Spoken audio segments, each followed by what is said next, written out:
Hi viewers, welcome to our channel. ప్రస్తుతం మనతో పాటు దాము బాలాజీ గారు సీనియర్ జర్నలిస్ట్ ఉన్నారు. వారితో ఒకసారి మాట్లాడదాం. నమస్కారం సార్. సార్, ఇక్కడ సినిమా వాళ్ళకు హైకోర్టు షాక్ ఇచ్చిందని చెప్తున్నారు సార్. అంటే బెనిఫిట్ షోల మీద తన నిర్ణయం తీసేసుకుంది కోర్టు. ఇక నుంచి బెనిఫిట్ షోలు ఉండవు, 8 తర్వాతే షోలు పడాలి అని చెప్పినట్టుగా తీర్పు ఇచ్చినట్టుగా వార్తలు వినిపిస్తున్నాయి సార్. ఇక్కడ ఆల్రెడీ మనం చూసాం, రేవంత్ రెడ్డి గారు కూడా నేను ఉండగా అసలు బెనిఫిట్ షోలు టికెట్ రేట్స్ హైక్ ఉండదు అని చెప్పినప్పటికీ మన బెనిఫిట్ షోలు అయితే పడ్డాయి సార్. మరి ఇప్పుడు కోర్టు ఇచ్చిన నిర్ణయాన్ని ఏ విధంగా చూడొచ్చు అంటారు సార్? మిగతా రాష్ట్రాల్లో బెనిఫిట్ షోలు ఉండడం, ఇక్కడ లేకపోవడం ఏ విధంగా చూస్తారు సార్ మీరు? ఆంధ్రప్రదేశ్ లో బెనిఫిట్ షోలు తర్వాత టికెట్ రేట్లు పెంచుకోవడం అవన్నీ అలో చేశారు. దానివల్ల గేమ్ చేంజర్కి కానీ మొన్న రిలీజ్ అయిన దాని తర్వాత రిలీజ్ అయిన డాకు మహారాజు, సంక్రాంతికి వస్తున్న వీటికి అన్నిటికి హెల్ప్ అయింది. ఎందుకంటే అర్లీ మార్నింగ్ 4 నుంచి షోలు పడ్డాయి, నెంబర్ ఆఫ్ షోలు పెరిగాయి, దాని తర్వాత టికెట్ రేట్లు కూడా పెరిగాయి. దానివల్ల ఖచ్చితంగా వాళ్ళకి హెల్ప్ అయింది. అయితే ఇక్కడ ఏమైందంటే గేమ్ చేంజర్ వీటి మీద కొంతమంది హైకోర్టులో పిల్ వేశారు. ఇలాగా పెంచుకోవడం కరెక్ట్ కాదు, దీనివల్ల ప్రజల మీద భారం పడుతుందన్న ఒక అంశము. రెండోది, అర్ధరాత్రి నుంచి టికెట్లు ఇవ్వడం వల్ల ఆల్రెడీ పుష్ప 2కి సంబంధించి సంధ్య థియేటర్లో తొక్కిసలాట జరిగింది. అయినా కూడా రేవంత్ రెడ్డి అసెంబ్లీలో ప్రకటించి నా పీరియడ్లో ఇంకా ఈ 5 ఏళ్లలో ఇంకా 4 ఏళ్ళు ఉంది, ఈ 4 ఏళ్లలో నేను బెనిఫిట్ షోలకి ఇవ్వను, నెంబర్ ఆఫ్ షోలకి ఇవ్వను, తర్వాత టికెట్ రేట్లు పెంచుకోవడానికి ఇవ్వను అని చెప్పి కూడా మళ్ళీ ఆయన యూటర్న్ తిరిగి దిల్రాజు కోసం మళ్ళీ మార్చుకున్నాడు. బెనిఫిట్ షో ఇవ్వలేదు కానీ అడిషనల్ షోలకి ఇచ్చాడు, అర్లీ మార్నింగ్ షోలకి ఇచ్చాడు. ఇది కరెక్ట్ కాదు అనేది హైకోర్టులో పిల్లేశారు. దాంతో హైకోర్టు దాని మీద విచారణ జరిపి ఇటు ప్రభుత్వ వాదన కూడా అడిగింది. ప్రభుత్వం కౌంటర్ వేయమనింది, కౌంటర్ వేశారు. అంతా వేసినాక నిన్న దాని మీద తీర్పు ఇచ్చింది. ఈ తీర్పు ఏంటంటే 8:40 వరకు, మార్నింగ్ 8:40 వరకు షోలు ఏవి వేయకూడదు, 8:40కి మాత్రమే వేయాలి షో అనేది మాత్రం చెప్పింది. అయితే టికెట్ రేట్లు పెంచుకోవడం మీద హైకోర్టు జోక్యం చేసుకుని చెప్పింది. అది ప్రభుత్వానికి వదిలేస్తున్నానని చెప్పింది. కానీ ఈ అర్లీ మార్నింగ్ షోలు వేయడం కరెక్ట్ కాదు. దానివల్ల 16 ఏళ్ల పిల్లలు అర్ధరాత్రి నుంచే బయట ఉంటున్నారు, సిటీల్లో ఇష్టం వచ్చినట్టు తిరుగుతున్నారు. ఇది వాళ్ళ జీవితాల మీద ప్రభావం చూపిస్తుంది. కాబట్టి అర్ధరాత్రి షోలు, అర్లీ మార్నింగ్ షోలకి పర్మిషన్ లేదు. 8:40 తర్వాత, మార్నింగ్ 8:40 తర్వాతే వేసుకోవాలి అని చెప్పారు. దీనివల్ల ఏమవుతుందంటే మార్నింగ్ ఇంకొక 2 షోలు ఎంతో నడిపేవాళ్ళు ఇంతకుముందు, దానివల్ల తగ్గిపోతుంది. ఇది సినిమా ఇండస్ట్రీకి దెబ్బ అంటే అందరికీ దెబ్బ ఏం కాదు, కానీ పెద్ద సినిమాలకి దెబ్బే అని చెప్పొచ్చు. ఎందుకంటే ఇప్పుడు పుష్ప 2 తర్వాత దేశవ్యాప్తంగా ఒక చర్చ జరుగుతుంది. నిన్న కూడా గౌతమ్ మీనన్ ఒక స్టేట్మెంట్ ఇచ్చారు తమిళ సినిమాల గురించి. అదేంటంటే తమిళ వాళ్ళు కథల్ని నమ్ముకొని సినిమాలు తీయట్లేదు, వీళ్ళు పాన్ ఇండియా అని చెప్పేసి గ్రేట్ బడ్జెట్ నమ్ముకొని సినిమాలు తీస్తున్నారు.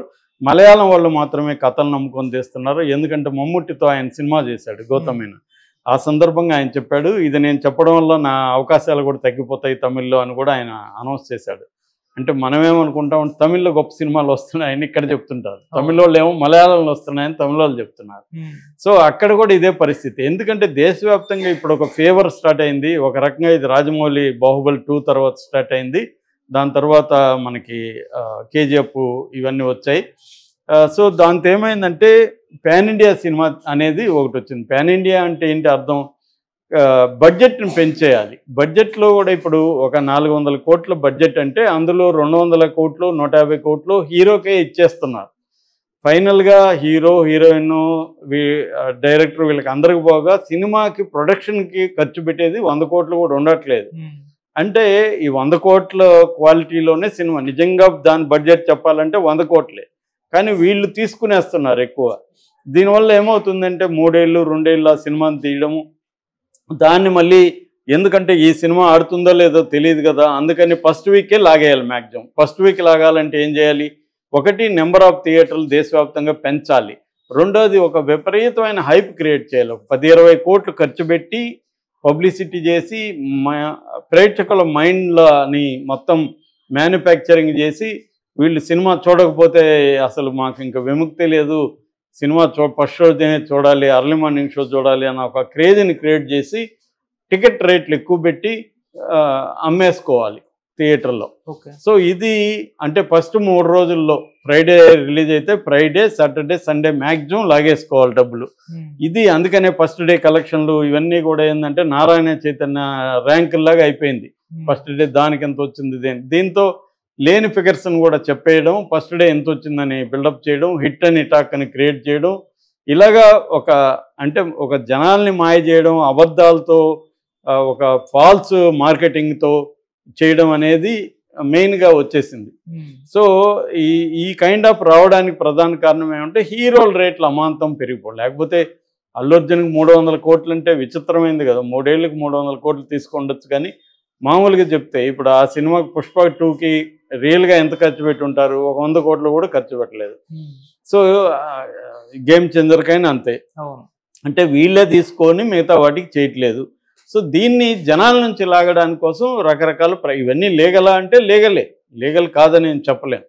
కాకపోతే ఇది కోర్టులు ఎందుకు ఇన్వాల్వ్ అయినాయి, ఇప్పుడు ఈ హైకోర్టు చెప్పింది కరెక్టా కాదంటే ఇదే వేరే బిజినెస్లకు కూడా హైకోర్టు ఎలా చెప్తుందా, వేరే బిజినెస్లు కూడా గవర్నమెంట్ హెల్ప్ చేస్తుంది, వాళ్ళకి రాయితీలు ప్రకటిస్తుంది, చీప్గా ల్యాండ్ 99 ఏళ్ళకి లీజులకి ఇస్తుంది, అవన్నీ చేస్తున్నప్పుడు మరి కోర్టు ఇన్వాల్వ్ అయ్యి ఇవన్నీ చేస్తుందా? సినిమా కూడా ఇండస్ట్రీ కదా, సినిమా ఇండస్ట్రీ కూడా వేలాది మందికి లక్షలాది మందికి పరోక్ష ప్రత్యక్ష ఉద్యోగాలు కల్పిస్తుంది, లైవ్లీహుడ్ కల్పిస్తుంది.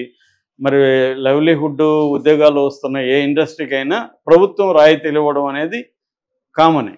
మనకి ఇప్పుడు ఇండియన్ గవర్నమెంట్ కూడా, సెంట్రల్ గవర్నమెంట్ కూడా product linked initiatives, PLI scheme అంటారు, అలాంటివన్నీ కూడా ఇస్తూ ఉంది.